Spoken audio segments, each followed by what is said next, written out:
House निकल जाओ वहाँ से, हट जा। अरे मोहम्मद वहीद, डीएस वाले हट जाओ, मोहम्मद नवाज, डीएस वाले हट जाओ।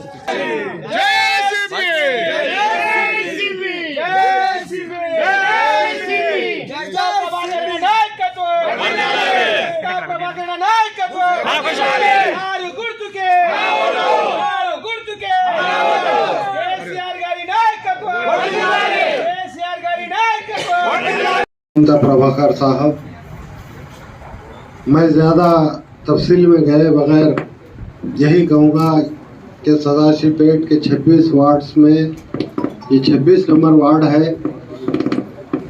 इससे कबल भी बारहा हम लोगों ने यहाँ के वार्ड मेंबर्स, खासकर ये महिला लोहारान के भाइयों से मिले और उनसे बातचीत की। हर वक्त हमें तयक़ुन मिला कि वो हमारे साथ हैं। సదాశివపేట పట్టణంలో 26వ వార్డు, ఈ వార్డు కూడా ఈ లోహర్ బస్తీకి సంబంధించిన ఇక్కడ ఉన్నటువంటి చిన్న చిన్న సమస్యలు ఉన్నాయి. మా సుధాకర్ గారికి నమస్కారం ఉన్నాయి. దానికి సీఎం కేసీఆర్ గారు 25 కోట్లు సదాశివపేట అభివృద్ధికి ఇచ్చినప్పుడు నేను స్వయంగా ఈ బస్తీకి వచ్చి ఈ గల్లీలో ఉన్నటువంటి సమస్యలు, ఈ గల్లీలో మన దీర్ఘకాలికంగా ఉన్న సమస్యలు, మీరు ఇబ్బంది పడుతున్నటువంటి సమస్యలు, మనం ఏదైతే ఆశీర్వాదాలలో మనం ఈరోజు మాట్లాడుకుంటున్నామో ఈ దానికి సంబంధించిన మరమ్మతు చేసుకోవటానికి, బిల్డింగ్ కట్టుకోవటానికి ఇక్కడ 10 లక్షలు, ఈ వార్డుకు 36 లక్షలు పెట్టి అభివృద్ధి పనులు చేసుకోవడానికి టెండర్ కూడా అయిపోయింది.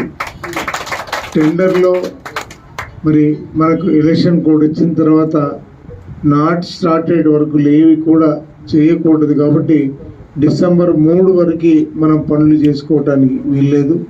డిసెంబర్ 3 తర్వాత మనకున్న అభివృద్ధి పనులు ఏవైతే మౌలిక సదుపాయాలు, మోరీలు కానీ, రోడ్లు కానీ, ఇంకేమైనా ఉన్నా చేసుకోవచ్చు. అది కాకుండా ఒక కుటుంబంలో పెద్దగా అయిపోయి మరి వాళ్ళందరూ కూడా ఆ నివాసం చిన్నగా అయిపోయి వాళ్ళు ఇల్లు లేనటువంటి వాళ్ళు, బాధలో ఉన్నటువంటి వాళ్ళు, మాకు ఇల్లు రాలేదు, మాకు ప్లాట్లు లేవని ఇబ్బందులు చెప్తున్నారు. కానీ ఖచ్చితంగా ఎలక్షన్ తర్వాత మీకు ఎంతమందికి అవకాశం ఉంటే అంతమందికి ప్లాట్ ఇప్పించేదానికి ఎటువంటి ఇబ్బంది ఉండదనే విషయం తెలియజేస్తున్నాం. ఇంకా ఏమైనా సమస్యలున్నా ఆ సమస్యలన్నీ కూడా తీర్చుకోవటానికి, పూర్తి చేసుకోవటానికి మరి మీరు నిన్ను మనసుతో దీవించి ఆశీర్వదించి గెలిపించి గెలుపులో పాత్రలైతే అన్ని సమస్యలు కూడా పరిష్కారం చేసుకుందాం. మీకు ఇచ్చిన మాట ఏది కూడా నేను తూచా తప్పకుండా పాటిస్తా. నాకు అబద్ధాలు చెప్పడం రాదు. ముందు ఏదైతే ఆయన చెప్పిన అన్నీ మీకు తెలుసు, ఏమేమి చెప్పిండు, 40,000 ప్లాట్లు, ఏటీఎంలు అన్నీ ఆ జూట మంటలు చెప్పడం నాకు చేత కాదు. కానీ నేను మీకు ఇచ్చినటువంటి ఏ మాట అయినా తూచా తప్పకుండా పాటిస్తా. మీరు కూడా ఏ ప్రలోభాలకి మోసపోకుండా మీరు నాకు తోడై ఉండి నాకు సపోర్ట్ చేస్తే నేను ఖచ్చితంగా మీ సమస్యలన్నీ పరిష్కారం చేస్తానని హామీ ఇస్తున్నా.